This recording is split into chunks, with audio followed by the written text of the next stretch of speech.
Et dans la deuxième partie de ce point de presse, le ministre des Affaires étrangères de la coopération internationale Mahmoud Ali Youssouf a aussi abordé la question du port de Tadjoura et notamment la proposition de Djibouti à l'exploiter conjointement. Le ministre nous en dit plus sur les enjeux économiques et stratégiques de cette proposition. Nous l'écoutons. Le port de Tadjoura, comme le port de Damerjog, de Doralé, du Goubet, font partie du patrimoine national. C'est un patrimoine national et qui ne sera nullement cédé à qui que ce soit. Il faut que les choses soient claires dans l'esprit des uns et des autres. Maintenant, c'est quoi notre stratégie commerciale? C'est quoi notre vision pour pouvoir continuer à faire fonctionner ces infrastructures?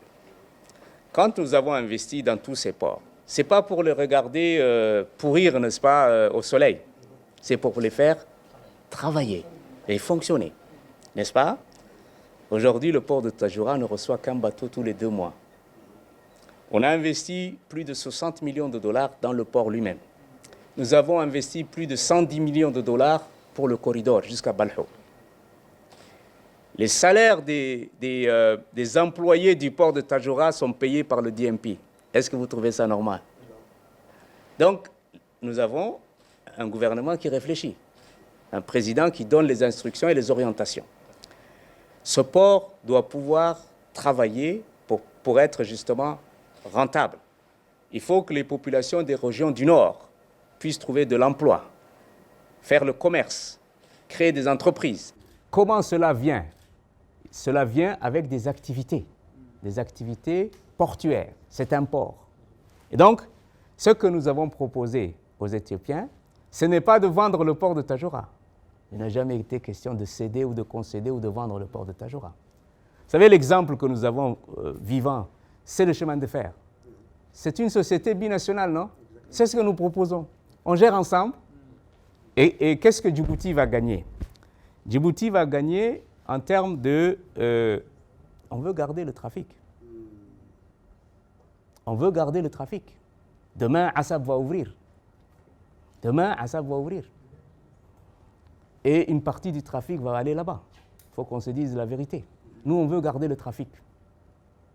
Peut-être une partie du trafic va aller vers le Somaliland. Nous, on veut garder le trafic éthiopien. Comment garder le trafic éthiopien? C'est d'innover, de créer des partenariats qui nous permettent de satisfaire la demande éthiopienne. En termes de temps, en termes de coûts de transport, parce que l'Éthiopie est composée de 11 régions. Le transport coûte cher. Le produit qui est acheté sur le marché éthiopien, la valeur du produit plus le coût du transport. 3 régions dans le nord de l'Éthiopie sont plus proches de Tadjoura que de n'importe quelle autre frontière. La région Tigray, la région Amhara et la région Afar. Il reste encore 8 régions qui seront desservies par les autres ports. Et puis il n'y a pas que ça. Il y a une autorité nationale des ports et des zones franches qui planifie tout ça. Il y a une autorité nationale qui planifie que doit faire tel port, comment les activités doivent être planifiées, quelles sont les activités qui... Maintenant, le port de Tadjoura travaille déjà pour l'Éthiopie, même si ce n'est pas grand-chose. Le fer à béton, le charbon, le gaz sont débarqués au port de Tadjoura et exportés par Balho. Il y a une volonté d'organiser ça, de faire travailler nos ports et de faire en sorte qu'il y ait une sorte d'harmonie dans les activités commerciales, de logistique et de transport pour que toutes les infrastructures qui sont le patrimoine national de Djibouti puissent travailler. Parce que si ces ports ne se remboursent pas eux-mêmes, qui va payer? C'est nos enfants, nos petits-enfants et nos arrière-petits-enfants. Mais il faut que ces ports travaillent pour qu'ils puissent se rembourser et créer de l'emploi et de la richesse pour nos populations, qu'ils soient dans le nord ou dans le sud.